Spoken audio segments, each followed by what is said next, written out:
नमस्कार, आप देख रहे हैं educationbeats.com और मैं हूं आपके साथ अनन्या मिश्रा। शिक्षा की महत्वपूर्ण जिम्मेदारी को शिक्षक बखूबी निभाता है और बच्चों के वर्तमान और भविष्य को बेहतर बनाता है। वह शिक्षक ही होते हैं जो अपने ज्ञान से बच्चों के अच्छे भविष्य का निर्माण करते हैं। तो आज हमारे साथ मौजूद हैं लखनऊ के गोसाईगंज में स्थित प्राथमिक विद्यालय मलौली की प्रधानाध्यापिका जिनका नाम है सीमा श्रीवास्तव। सीमा जी, आपका नमस्कार। बहुत बहुत स्वागत है एजुकेशन बीट्स के मंच पर। जी, thank you so much ma'am, thank you so much. तो जी सीमा जी, सबसे पहले मैं आपसे ये जानना चाहूंगी कि आपने अपने विद्यालय में क्या कुछ बेहतर करने की कोशिश की।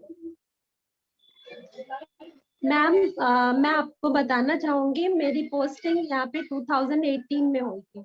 2018 अप्रैल में हम सब यहाँ पे इंग्लिश मीडियम स्कूल तभी बना और हम पूरे मैं और मेरे साथ 4 स्टाफ और था।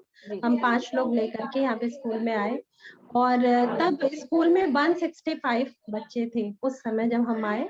और इसके बाद से उसी साल हमने स्ट्रेंथ इतनी बढ़ा ली, 230 हो गए हमारे बच्चे और फिर नेक्स्ट ईयर 258 और आज प्रेजेंट टाइम में हमारे पास 269 की स्ट्रेंथ है मैम। और बल्कि मेरे पास और भी एडमिशन्स आ रहे हैं अभी भी। मैं उनको मना कर रही हूँ कि अप्रैल में अभी मुझे एडमिशन लेना है। तो अभी तो फिलहाल ऐसे ही हम लोग इतनी अच्छी स्ट्रेंथ के साथ चल रहे हैं और मेरी कोशिश भी है कि लोग कहते हैं डीपीएस या सीएमएस के स्कूल हमें वहां पे एडमिशन कराना है। मैं सोचती हूँ कि इतनी इतनी फीस दे करके वहां पे मेरी खुद की बेटी सीएमएस में पढ़ती है, हम लोग इतनी इतनी फीस देते हैं तो जरूरी नहीं है कि जिनके पास अगर फीस नहीं है तो क्या वो बच्चे पढ़ नहीं सकते।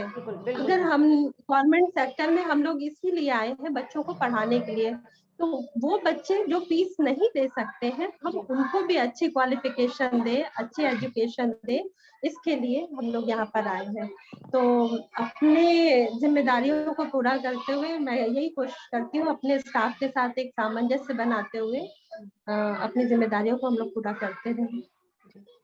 अच्छा, तो सीमा जी, जैसा आपने बताया कि आपकी खुद की बेटी सीएमएस स्कूल में पढ़ती है, तो जब आप अपनी बच्ची को सीएमएस स्कूल में पढ़ा रही हैं तो कोई अन्य अभिभावक अपने बच्चों को सरकारी स्कूल में क्यों पढ़ाना पसंद करेगा? एक्चुअली मैम क्या है ना कि अभी थोड़ा सा बदलाव लाने में टाइम लगेगा। मेरी बेटी अभी 7th में है ना, मैं प्राइमरी में हेड हूँ तो बदलाव लाने में एक्चुअली क्या है कि माहौल का फर्क है, उसी माहौल को हम लोग यहाँ पे चेंज लाना चाह रहे हैं, है ना। गांव में बच्चे अभी जो पेरेंट्स हैं ज्यादा पढ़े नहीं रहते, तो उनकी यही सोच होती है कि हम स्कूल में क्यों भेजें, मेरा बच्चा पूरा दिन जाएगा, उसका टाइम वेस्ट होगा, उससे अच्छा तो मैं काम पे निकल गया तो वो घर में खाना बना लेगा या बच्चे की जिम्मेदारी संभाल लेगा, या थोड़ा सा बड़ा बच्चा हुआ तो उसको काम पे ही लगा देते हैं, किसी शॉप पे बैठा देते हैं या कहीं पे इस तरह से बैठा देते हैं। तो उन्हें लगता है कि वो तो अर्निंग, फिर पैसे उनके अपने आएंगे, यहाँ पे घर में स्कूल में भेज करके टाइम वेस्ट होगा। तो अभी इस तरह का माहौल चल रहा है और मैं उसी माहौल को चेंज कर रही हूँ। गांव में मैं जाती हूँ, गांव वालों से हम लोग मिलते हैं और धीरे धीरे मैं समझती हूँ कि एक समय ऐसा आएगा कि लोग सोचेंगे कि नहीं, हमें सीएमएस या डीपीएस में अपने बच्चों का एडमिशन नहीं कराना है, हमें गवर्नमेंट में ही कराना है। और हमारे महानिदेशक सर की मंशा भी यही है कि आने वाले दिनों में ये प्राइवेट स्कूल पीछे हो जाए, गवर्नमेंट स्कूल आगे आ जाए। बिल्कुल बिल्कुल बिल्कुल बिल्कुल, ऐसी मंशा अच्छी है, रखनी चाहिए और जरूर आप लोगों के प्रयास से, सभी के प्रयासों से सरकारी स्कूल एक दिन, जो एक नकारात्मक छवि लोगों के मन में बनी हुई है वो कहीं ना कहीं पीछे हो जाएगी और एक जो सकारात्मक छवि बन रही है वो आगे आ जाएगी। तो सीमा जी, मैं आपसे जानना चाहूंगी कि आपने बताया कि जब आपने आप इस स्कूल में आई थी तो बच्चों की संख्या 165 के लगभग थी, तो आपने किस तरह से जी, अभिभावकों को समझाया और किस तरह से बच्चों का नामांकन ज़्यादा से ज़्यादा संख्या में करवाया? मैम आने के बाद ही हम लोग गाँव-गाँव में लोगों तक गए, बहुत सारे हम लोगों ने पैम्पलेट्स बाँटे और खुद अपनी बात लोगों तक पहुँचाई कि हम यहाँ पे इस गाँव में कुछ करने के लिए आए हैं, हम आपसे जुड़ने के लिए आए हैं। तो हमारी बात लोगों तक पहुँची और मैम मैं बताऊँगी कि उसके पहले हमारा स्कूल हिंदी मीडियम में था, मीन्स बच्चों की जो बुक्स थी वो हिंदी में कि सारी बुक्स इंग्लिश में। इसका फर्क पड़ा कि लोगों को लगा कि अरे वाह फ्री में, और अगर हमारा बच्चा इंग्लिश पढ़ रहा है तो क्या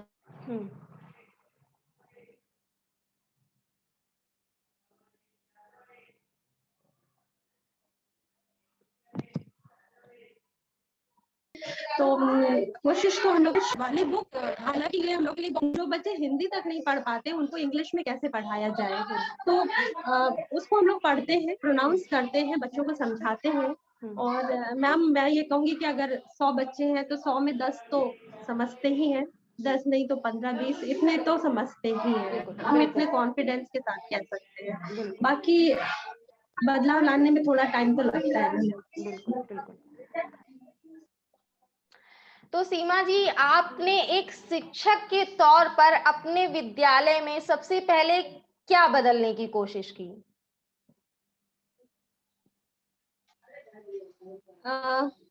मैम मैंने स्कूल को ही बदलने की कोशिश करी कि हमारे स्कूल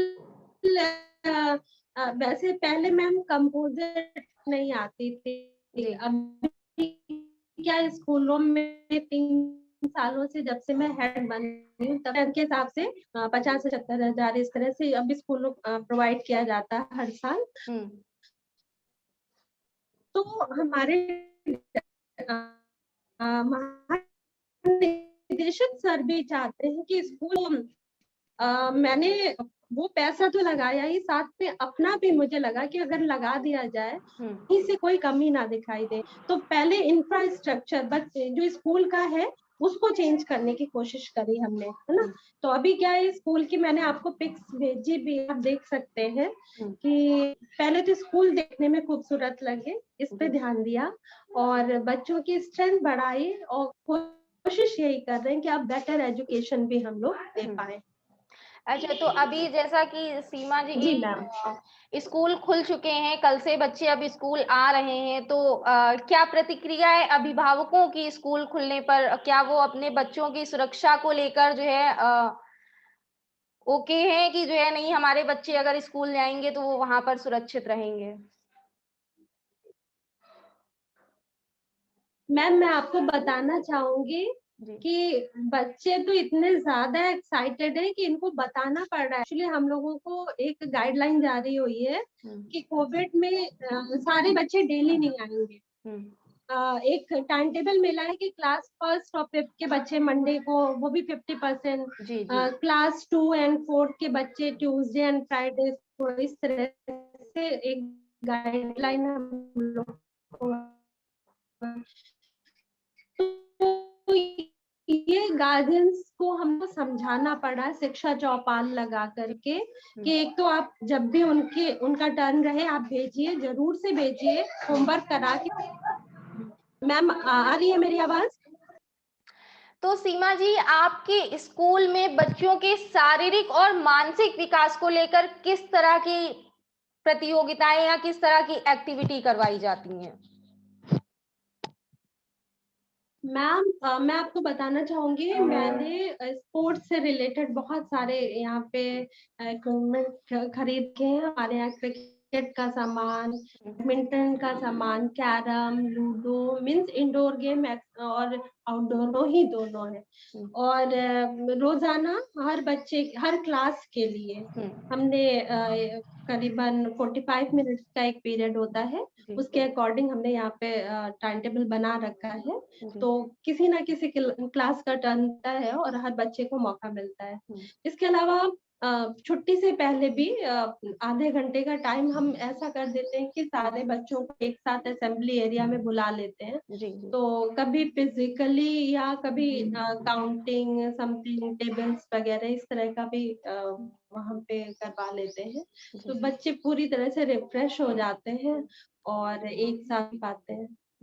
अच्छा, तो सीमा जी, जी लोगों के मैम। मन में सरकारी स्कूलों को लेकर विश्वास नहीं है, लेकिन जब वही बच्चे, वही पेरेंट्स, जब उनका बच्चा बड़ा हो जाता है तो अपनी पढ़ाई के लिए, बच्चे की पढ़ाई के लिए वो सरकारी कॉलेज ढूंढते हैं। यही चाहते हैं कि हमारे बच्चे को सरकारी नौकरी हम्म। मिल जाए। फिर उनका चॉइस जो है वो प्राइवेट से हटकर सरकारी हाँ। की तरफ आ जाता है। तो ये ऐसा क्यों होता है?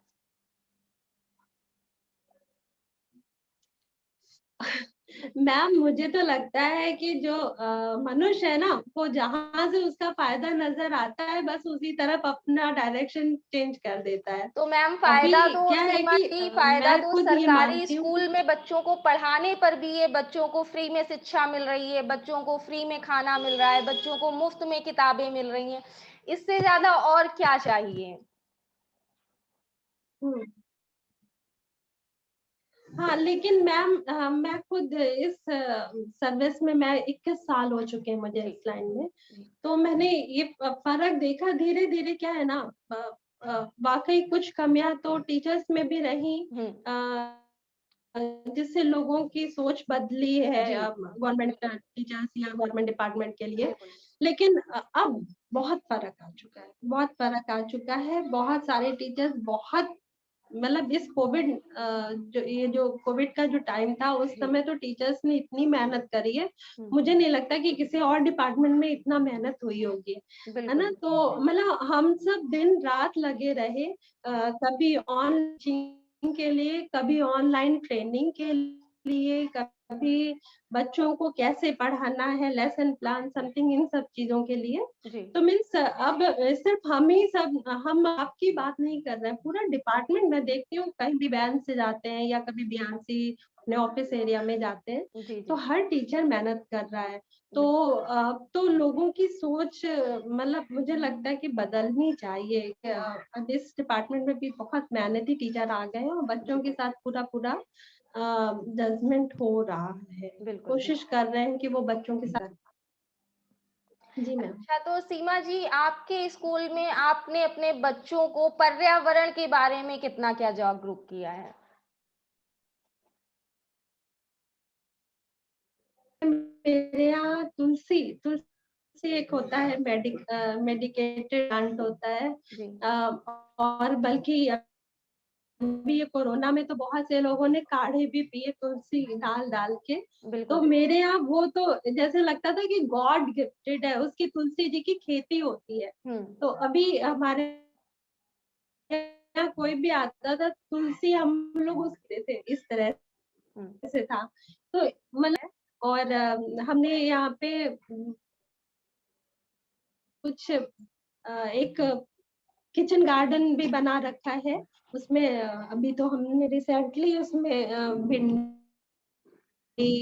के मतलब बीज भी बोए हैं, थोड़े थोड़े से अब वो निकलने भी शुरू हो गए हैं। जी, जी। तो इस तरह क्या मैं अक्सर बीच बीच में करवाती रहती हूँ। हुँ। और एक टाइम तो ऐसा था कि पूरा एरिया हम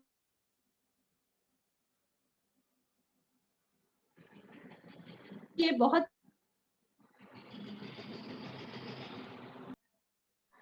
तो सीमा एक जी, मिनट आपने अपने स्कूल में बच्चों को पर्यावरण को लेकर कितना क्या जागरूक किया है?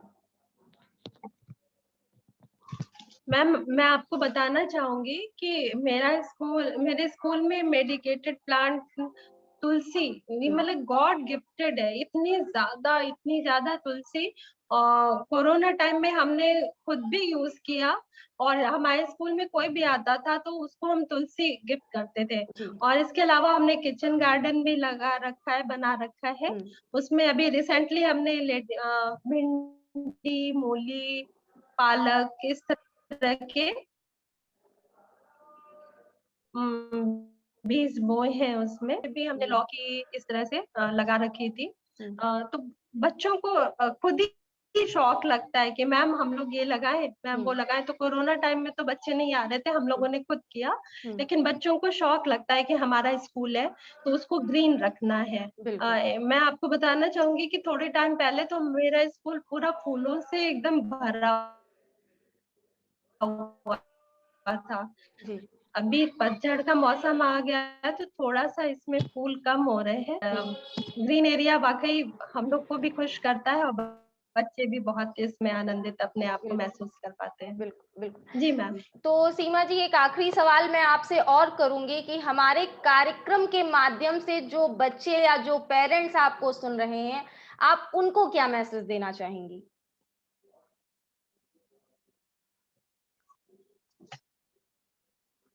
मैं उन पेरेंट्स को और बच्चों को यही मैसेज देना चाहूंगी कि आप गवर्नमेंट टीचर्स पे भरोसा रखिए। आज का जो गवर्नमेंट टीचर है बहुत मेहनत कर रहा है, मैंने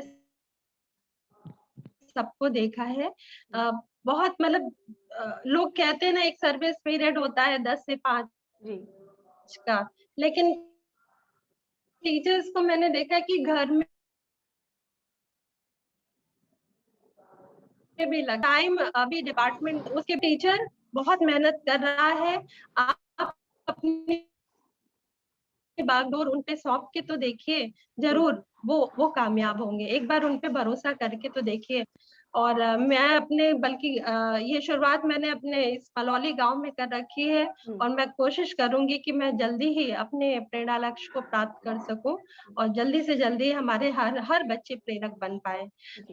मैं लोगों तक यही संदेश पहुंचाना चाहूंगी कि हम पे भरोसा रखें। हम मेहनत करने के लिए तैयार है, लेकिन जब तक आप सबका साथ नहीं मिलेगा तब तक हम अपने इस मिशन में कामयाब नहीं हो सकते।